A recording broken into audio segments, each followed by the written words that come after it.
ಓಂ ನಮಃ ಶಿವಾಯ್. ಭಾರತ್ ಮಾತಾ ಶಿವಶಕ್ತಿ ಅವತಾರ್ ಶಿವ ಬಾಬಾರವರ ವಾಣಿ. ಓಂ. ಪಿತಾಶ್ರೀ ಶಿವ ತಂದೆಯ ನೆನಪಿದೆಯೇ? ಮುರಳಿಯ ದಿನಾಂಕ 15/2/2026. ಪ್ರಾತಃ ಕ್ಲಾಸ್. Revise course 12/9/2022.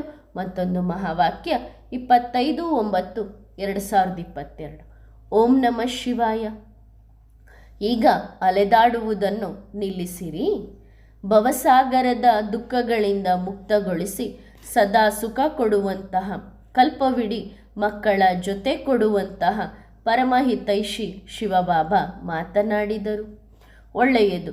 ಎಲ್ಲರೂ ಇಂದು ಪ್ರತಿಯೊಂದು ಮಗುವು ತಂದೆಯ ಮಿಲನದ ಆಸೆಯಲ್ಲಿ ಕುಳಿತಿದ್ದಾರಲ್ಲವೇ?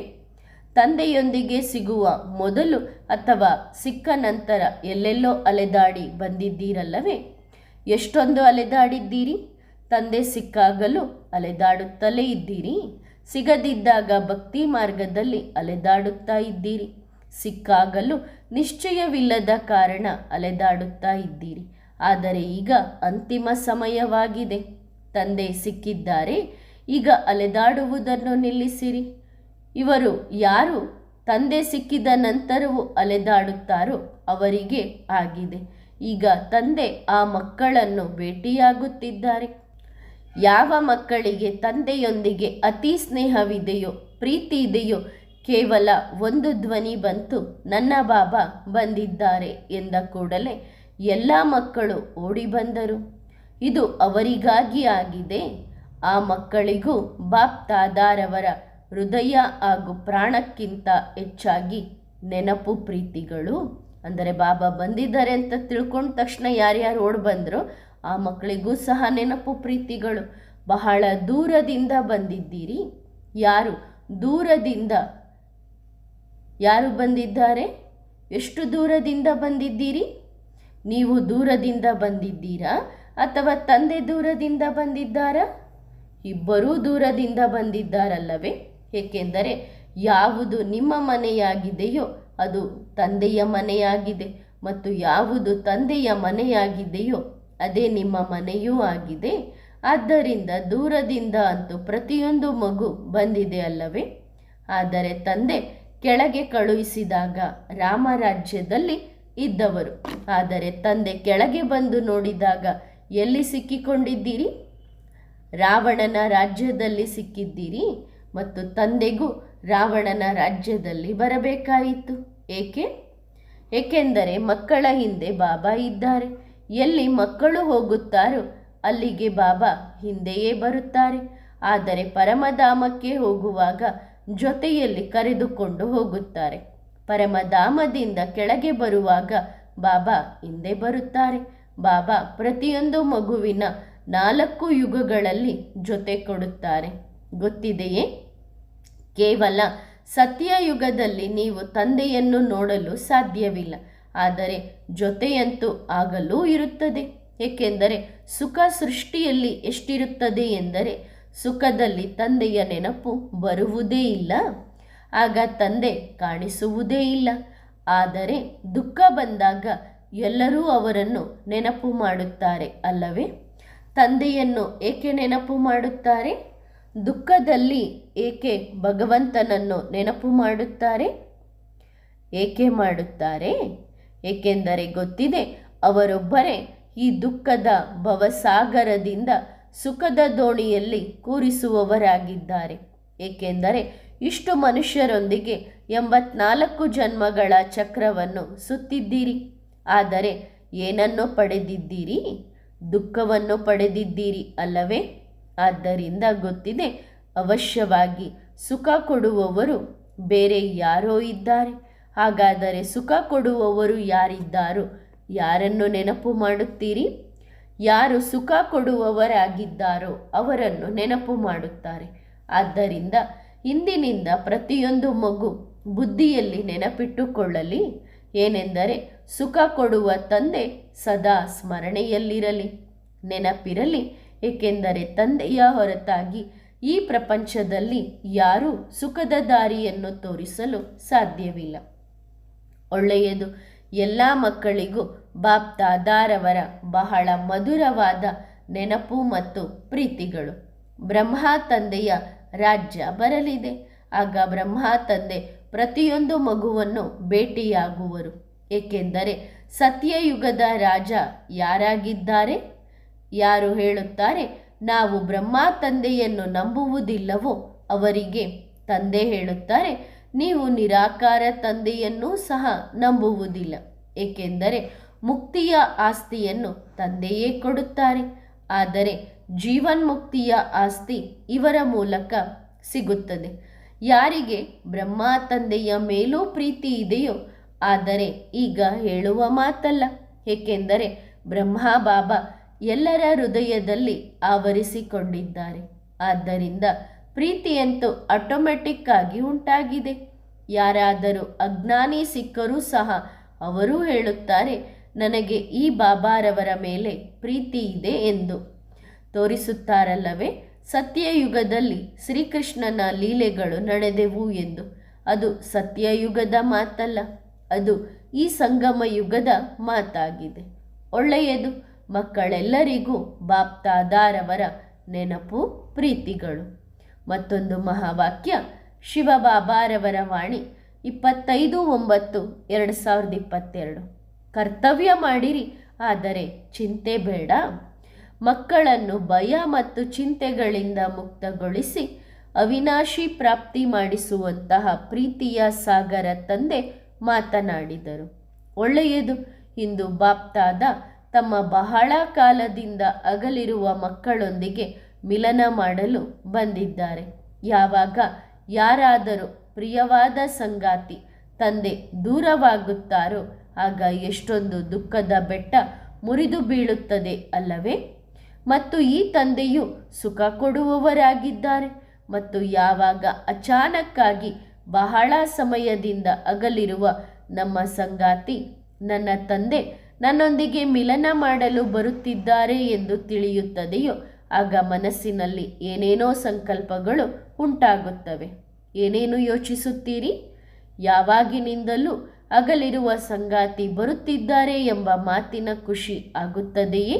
ಅಥವಾ ಅವರು ನಮಗಾಗಿ ಏನನ್ನು ತೆಗೆದುಕೊಂಡು ಬರುತ್ತಾರೆ ಮತ್ತು ನಾವು ಅವರಲ್ಲಿ ಏನೇನು ಕೇಳಿಕೊಳ್ಳೋಣ ಎಂಬ ಮಾತಿನ ಖುಷಿಯಾಗುತ್ತದೆಯೇ? ಯಾವ ಮಾತಿಗೆ ಖುಷಿಯಾಗುತ್ತದೆ? ತಂದೆಯು ಎಲ್ಲವನ್ನು ತೆಗೆದುಕೊಂಡು ಬಂದಿದ್ದಾರೆ. ನಿಮಗೆ ಯಾವುದು ಬೇಕು ಅದನ್ನು ತಂದೆ ತೆಗೆದುಕೊಂಡು ಬಂದಿದ್ದಾರೆ. ಆದರೆ ನಿಮಗೆ ಏನು ಬೇಕು? ನೆನಪಿರಲಿ, ಈ ಶರೀರ ಅಂತೂ ನಾಶವಾಗಲಿದೆ. ಇದಕ್ಕಾಗಿ ಏನನ್ನಾದರೂ ಬೇಡಿಕೆ ಇಟ್ಟರೆ ಅದು ಸ್ವಲ್ಪ ಸಮಯದ್ದಾಗಿರುತ್ತದೆ. ಹಾಗಾದರೆ ಏನು ಬೇಕು? ಈ ಪ್ರಪಂಚದ ಸಂಗಾತಿಯ ಬೇಡಿಕೆಯನ್ನಿಟ್ಟರೂ ಸಹ ಅವರೂ ಸಹ ನಶ್ವರಾಗಿದ್ದಾರೆ, ನಾಶವಾಗುವಂತಹ ವಸ್ತುವಾಗಿದ್ದಾರೆ. ಹಾಗಾದರೆ ಏನು ಬೇಕು? ಏನು ಬೇಕು? ಅವಶ್ಯವಾಗಿ ಅವಿನಾಶಿಯಾಗಿದ್ದೇ ಬೇಕಲ್ಲವೇ? ಪ್ರತಿಯೊಂದು ಮಗು ತಂದೆಯೊಂದಿಗೆ ಮಿಲನ ಮಾಡಲು ಬಂದಿದ್ದಾರೆ. ಆದರೆ ಮನಸ್ಸಿನಲ್ಲಿ ಭಯವನ್ನು ತೆಗೆದುಕೊಂಡು ಬಂದಿದೆ. ಒಳ್ಳೆಯದು. ಯಾರು ಭಯವನ್ನು ತೆಗೆದುಕೊಂಡು ಬಂದಿದ್ದಾರೋ, ಯಾವುದೇ ಪ್ರಕಾರದ ಭಯ, ಬಾಬಾ ನನ್ನನ್ನು ಹೊರಹಾಕುವರು, ಬಾಬಾ ಹೀಗೆ ಆಗುವುದು, ಬಾಬಾ ಇದು ಆಗುವುದು. ಯಾರಿಗೆ ಪ್ರೀತಿ ಇದೆಯೋ ಅವರ ಜವಾಬ್ದಾರಿಯನ್ನು ತಂದೆ ತೆಗೆದುಕೊಳ್ಳುತ್ತಾರೆ. ಯಾರು ನಿಶ್ಚಯದಲ್ಲಿ ಬಂದಿದ್ದಾರೋ ಅವರ ಜವಾಬ್ದಾರಿಯನ್ನೂ ಸಹ ತಂದೆ ತೆಗೆದುಕೊಳ್ಳುತ್ತಾರೆ.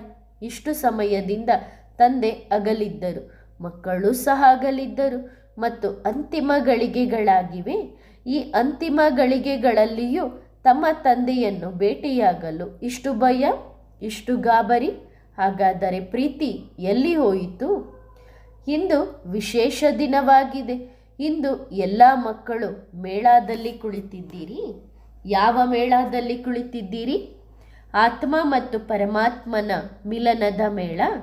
ಯಾವಾಗ ಪ್ರಪಂಚದ ಜಾತ್ರೆಗೆ ಹೋಗುತ್ತೀರೋ ಆಗ ಸಣ್ಣ ಪುಟ್ಟ ವಸ್ತುಗಳನ್ನೇ ಖರೀದಿಸುತ್ತೀರಿ ಅಲ್ಲವೇ? ಇದನ್ನು ಖರೀದಿಸೋಣ, ಅದನ್ನು ಖರೀದಿಸೋಣ ಎಂದು. ಆದರೆ ಈ ಮೇಳದಲ್ಲಿ ಏನು ಸಿಕ್ಕಿತು? ವಸ್ತುವಲ್ಲ. ಯಾರು ಮೇಳವನ್ನು ಏರ್ಪಡಿಸಿದ್ದಾರೋ, ಯಾರು ಮೇಳವನ್ನು ಆಯೋಜಿಸಿದ್ದರೋ ಅವರೇ ನಿಮಗೆ ಸಿಕ್ಕಿದ್ದಾರೆ. ಸಣ್ಣ ಪುಟ್ಟ ವಸ್ತುಗಳನ್ನು ಖರೀದಿಸಬೇಕೇ? ತಂದೆಯ ಮೇಳದಲ್ಲಿ ಸುಖ, ಶಾಂತಿ, ಪ್ರೇಮ, ಆನಂದ ಎಲ್ಲವೂ ಆಭರಣಗಳಾಗಿವೆ. ನಿಮಗೇನು ಬೇಕು? ಇವುಗಳಲ್ಲಿ ಏನು ಬೇಕು? ಅವಶ್ಯವಾಗಿ ಸಾಗರನೇ ಬೇಕಾಗಿರಬಹುದು ಅಲ್ಲವೇ? ಅವಶ್ಯವಾಗಿ ಶಾಂತಿಯ, ಪ್ರೇಮದ, ಆನಂದದ ಸಾಗರನೇ ಬೇಕಾಗಿರುವುದು. ಈಗ ಮನೆಗೆ ಹೋಗುವ ಸಮಯವಾಗಿದೆ. ಈ ದೇಹರೂಪಿ ಪಂಜರ ಹಳೆಯದಾಗಿದೆ. ಬನ್ನಿ, ಇದನ್ನು ಬಿಟ್ಟು ಯೋಗ ರೂಪದ ಹೆಬ್ಬೆರಳನ್ನು ಹಿಡಿದುಕೊಂಡು ತಮ್ಮ ತಂದೆಯ ಜೊತೆಗೆ ವಾಪಸ್ ಮನೆಗೆ ಹೋಗಬೇಕು. ಇದು ಸಂಸಾರದ ಪ್ರತಿ ಆತ್ಮನ ಕೂಗಾಗಿದೆ. ಹೇ ಭಗವಂತ, ನೀವು ಎಲ್ಲಿದ್ದೀರಿ? ಈಗ ತಂದೆ ನಿಮ್ಮನ್ನು ಕೇಳುತ್ತಾರೆ, ತಂದೆ ಎಲ್ಲಿದ್ದಾರೆ? ಎಲ್ಲಿದ್ದಾರೆ? ಮತ್ತು ನಿಮಗೆ ಯಾರು ಸಿಕ್ಕಿದ್ದಾರೋ ಅವರು ಅವರಿಗೆ ಸಿಕ್ಕಿದ್ದಾರೆಯೇ? ಮತ್ತು ನಿಮಗೆ ಏನು ಸಿಕ್ಕಿದೆಯೋ ಆ ಮಿಲನದ ಖುಷಿ ಇದೆನಾ? ಅದರ ನಶೆ ಇದೆಯಾ? ನಿಮಗೆ ಖುಷಿ ಇಲ್ಲದಿದ್ದರೆ ಹೊರಗಡೆ ತಂದೆಯ ದರ್ಶನಕ್ಕಾಗಿ ಪ್ರತಿಯೊಂದು ಮಗು ಹಾತೊರೆಯುತ್ತಿದೆ, ತಡವರಿಸುತ್ತಿದೆ ಮತ್ತು ನೀವು ಚಿಂತೆಯಲ್ಲಿ ಮುಳುಗಿದ್ದೀರಿ. ನಮ್ಮ ಸೆಂಟರ್ ಹೇಗೆ ನಡೆಯುವುದು? ನಮ್ಮ ಹೊಟ್ಟೆಪಾಡಿನ ಪಾಲನೆ ಹೇಗಾಗುವುದು? ಬಾಬಾ ಭವಿಷ್ಯ ಏನಾಗುವುದು? ಮನೆಗೆ ಹೇಗೆ ಹೋಗುವುದು ಎಂದು ಇಡೀ ಪ್ರಪಂಚ ಒಂದು ಮಿಲನಕ್ಕಾಗಿ ಹಾತೊರೆಯುತ್ತಿದೆ ಮತ್ತು ನೀವು ಇಂದಿಗೂ ಮನೆ, ಪರಿವಾರ, ಭವಿಷ್ಯವನ್ನು ಯಾರು ಯಾರು ನೋಡಿದ್ದಾರೆ? ಒಳ್ಳೆಯದು, ತಂದೆ ಎಲ್ಲರದ್ದೂ ನೋಡಿದ್ದಾರೆ. ಎಲ್ಲರೂ ತಮ್ಮ ಭವಿಷ್ಯವನ್ನು ನೋಡಿದ್ದೀರಾ? ಒಂದು ವೇಳೆ ನಾಳೆಯೇ ಹೆಜ್ಜೆಗಳು ತಡವರಿಸಲು ಶುರುವಾದರೆ ಆಗ ಯಾವ ಭವಿಷ್ಯವನ್ನು ನೋಡಿದ್ದೀರಿ? ಮಕ್ಕಳೇ, ಏಕೆ ಮರೆತು ಬಿಡುತ್ತೀರಿ? ಬರಬೇಕೆಂದರೆ ಹೋಗಬೇಕು ಮತ್ತು ಹೋಗಬೇಕೆಂದರೆ ವಾಪಸ್ ಬರಬೇಕು. ಬರುವುದು ಮತ್ತು ಹೋಗುವುದು ಎರಡು ಜೊತೆ ಜೊತೆಯಲ್ಲಿವೆ. ಈ ಜಗತ್ತಿಗೆ ಬರಬೇಕಾಗಿದೆ, ಆದರೆ ಏನನ್ನು ನಂಬುತ್ತೀರಿ? ಹೋಗುವುದು ನಿಶ್ಚಿತವಾಗಿದೆ. ಹೋಗಬೇಕೇ? ಹೋಗಲೇಬೇಕು. 1 ವರ್ಷ, 2 ವರ್ಷ, 4 ವರ್ಷ ಅಷ್ಟೇ. ಹಾಗಾದರೆ ಏನು ಮಾಡುತ್ತೀರಿ? ಒಂದು ಪಕ್ಷಿಯೂ ಸಹ ಕಾಳು ಹೆಕ್ಕಲು ಹೋದಾಗ ಅದು ನಾಳೆಯ ಚಿಂತೆಯನ್ನು ಮಾಡುವುದಿಲ್ಲ. ಸಣ್ಣ ಪುಟ್ಟ ಪಕ್ಷಿ ಬೆಳಗ್ಗೆ ಹೊರಡುತ್ತದೆ, ಸಂಜೆಯ ಊಟವನ್ನು ತೆಗೆದುಕೊಂಡು ಬರುತ್ತದೆ, ಆದರೆ ಅದು ನಾಳೆಯದನ್ನು ತೆಗೆದುಕೊಂಡು ಬರುವುದಿಲ್ಲ. ಒಳ್ಳೆಯದು, ಅದಕ್ಕೆ ನಾಳೆಯ ಚಿಂತೆಯೇ ಇಲ್ಲ. ತಂದೆ ಹೇಳುವ ಅರ್ಥ ಇದಲ್ಲ, ತಮ್ಮ ಕರ್ತವ್ಯದಿಂದ ವಂಚಿತರಾಗಿರಿ ಎಂದು. ಅಂದರೆ ನಿಮ್ಮ ಕೆಲಸ ಕಾರ್ಯಗಳನ್ನು ಮಾಡೋದನ್ನು ಬಿಡಿ ಎಂದು ಬಾಬಾ ಹೇಳೋದಿಲ್ಲ. ತಮ್ಮ ಕರ್ತವ್ಯವನ್ನು ಅವಶ್ಯವಾಗಿ ಮಾಡಿರಿ, ಅದರ ಚಿಂತೆಯಲ್ಲ, ಚಿಂತನೆ ಮಾಡಿರಿ.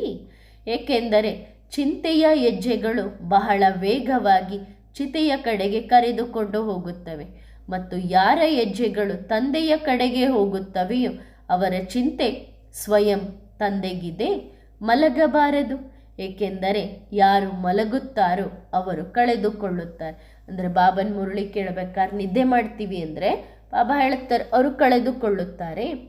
ಇದು ಜೋಳಿಗೆ ತುಂಬಿಸಿಕೊಳ್ಳುವ ಸಮಯವಾಗಿದೆ, ಏಕೆಂದರೆ ಈ ಗಳಿಗೆ ನೀವು ಮಕ್ಕಳಿಗೆ ಸದಾ ನೆನಪಿನಲ್ಲಿ ಇರುತ್ತದೆ.